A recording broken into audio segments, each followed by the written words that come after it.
Gotwalls. We got the whole gang here today, along with Lizzie Arbogast and Sean Michael. This is PIAA Tournament Week. The wrestling championships begin Thursday, and we have 2 area teams in the basketball tournament, which starts Friday and Saturday. We'll start with Forbes Road boys basketball.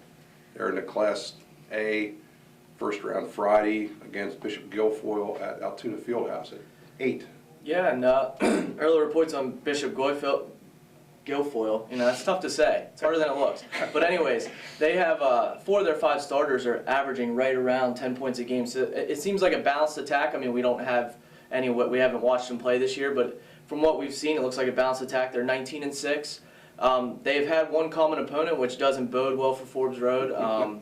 They beat Juniata Valley by 30, and Juniata Valley beat Forbes Road by 12. So that was early in the season, and Forbes Road has really played a lot better as of late. So I would expect not a blowout by any means, but it's definitely gonna be a tough game for Forbes Road. But it's the state tournament. What game's not going to be a challenge? So this is true. They also have, Forbes Road also has a very balanced scoring as well. do. I mean, 3 of their 5 starters are averaging double figures. So. And Bishop Guilfoyle is from Altoona, so this is a home game pretty much for them. yeah. Oh. Yeah. I think, from what I'm seeing, it looks like Forbes Road might have a little bit of a height advantage also. Yeah. But we'll see how that plays out come Saturday. Friday. On Friday. Too many games going on. Speaking of Saturday, Southern Fulton girls play in the single A first round. They're playing Quigley Catholic, and that game is back at Pitt Johnstown at 5:30. What you got on that one? Well, I don't know too much about Quigley Catholic, to be honest with you, but looking at their record, Southern Fulton has a 23-3 record, whereas Quigley only has an 18-6 record. But just looking at their schedule, they had 3 losses very, very early, back to back. So then they went on about a 10-game winning streak to the end of the season until they lost in the playoffs. So they seem to be doing really well right now. Then again, I mean, I was very impressed with Southern Fulton's performance in the district final. They just seem to be a very determined team right now.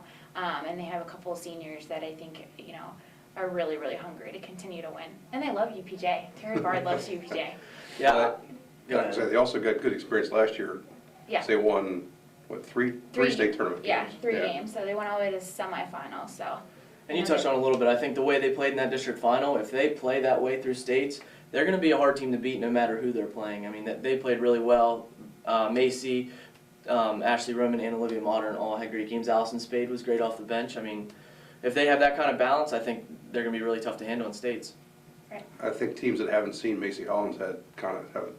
Right. She's hard to handle. They don't have that advantage when you just don't, until she's on the court in front of you, you don't quite get it. Yeah.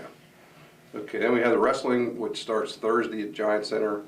We have 6 wrestlers in Class AAA, and this is the most wrestlers we've had at states since 1999, which I'd forgotten that. I knew it'd been a little while, but I didn't think it'd be quite that long.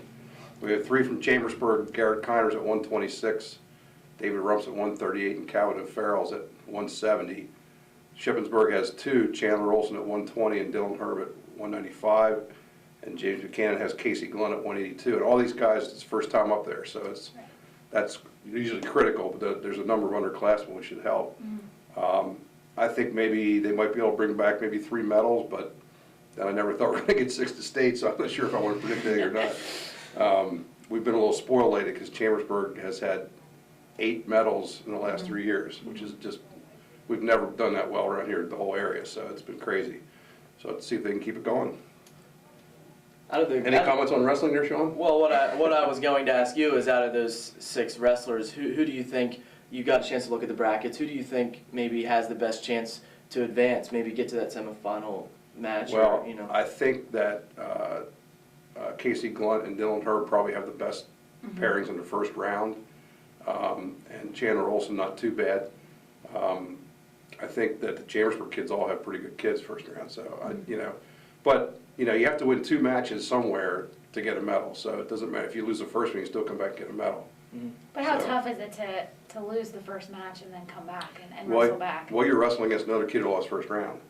Okay, that's true. So in that case, it's even. Now, if you win your first match and lose in the quarterfinals, then you come back and wrestle a kid who just won a consolation match. That's always a little dicey. Right. So it's always very interesting with the mind games and everything. So, okay, let's hope we have a successful week, and until next week, we'll see you.